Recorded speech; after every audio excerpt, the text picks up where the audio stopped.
You're recording. Pretty much all of us involved in the forbearance agreement discussions in the spring believed that the resolution in this matter within the current budget cycle was critical. If you get out of the budget cycle and you're amending any part of the budget substantially related to finances, you get into a supermajority vote, and that just makes it harder for everyone.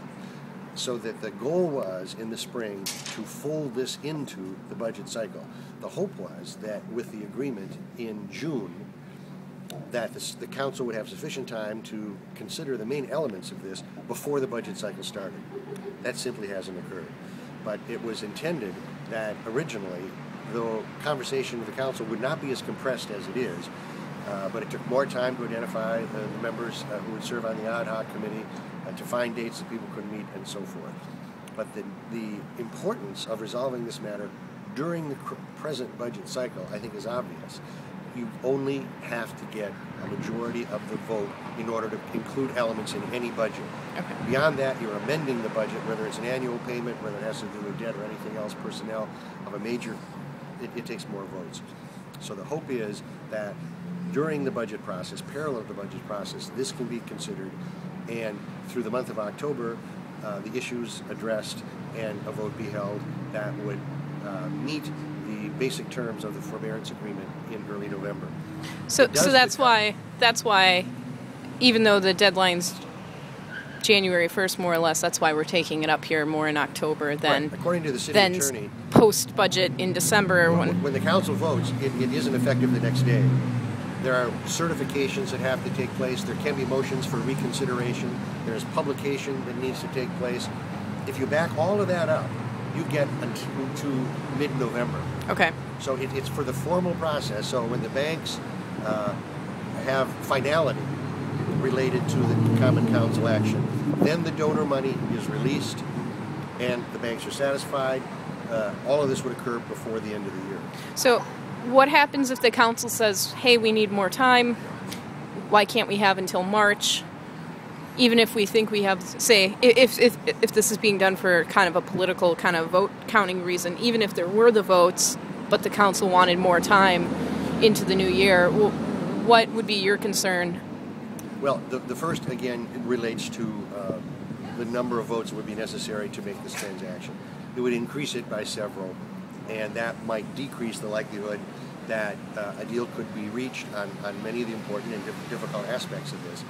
If a deal isn't reached, the city attorney probably would be in the best position to answer that question from a legal point of view, but there could be, and almost certainly in my opinion would be, petitions for bankruptcy by 201 State, MCAD, those that are operating the Overture.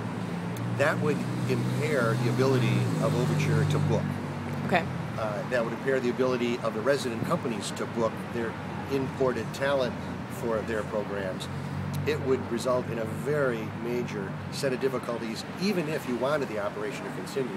If the operation ceased to continue, all of the employees would be out of work, and the consequences would be pretty catastrophic. Okay. And okay, I don't know. Do you want to continue? Did you have kind of?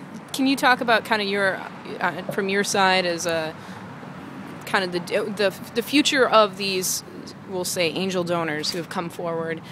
You're one of them. What will be your role going forward? Will you guys be on the board? What will be your involvement in the structure of what comes to be? I think it's very unlikely that any of the angel donors will be interested in being on any of the boards. Mm-hmm. This is not a group that came forward sort of tactically to accomplish something specific that they were interested in. They were generously interested in arts in the community, believed that the first step to just proceed down this path rationally was to address the debt, and so the people on the council, people at 201 State, people at the Chamber of Commerce, and on the streets could consider this further. But I don't see any heavy hand being exercised by any of the donors, either indirectly or by service on any of the boards. And the donor base, have they been involved up to this point in the structure of Overture?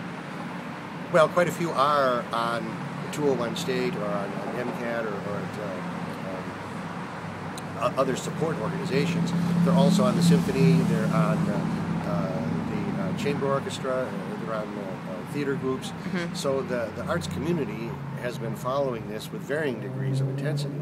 But I'd say certainly this fall, they are taking a look at the set of options and the set of transactions and are increasingly stepping forward to say, let's give this plan as much careful consideration as we can, and most of them have said this is the way to go. Yeah. So do you think that the donors that have been on these boards for the individual groups, do you think that that will continue? Or oh yes, and as I mentioned before, the ad hoc committee, people who were interested in making serious donations in the last 5 years were always aware that all of the money that was in any sort of an endowment would very likely disappear and go to the banks, which is in fact what happened. When the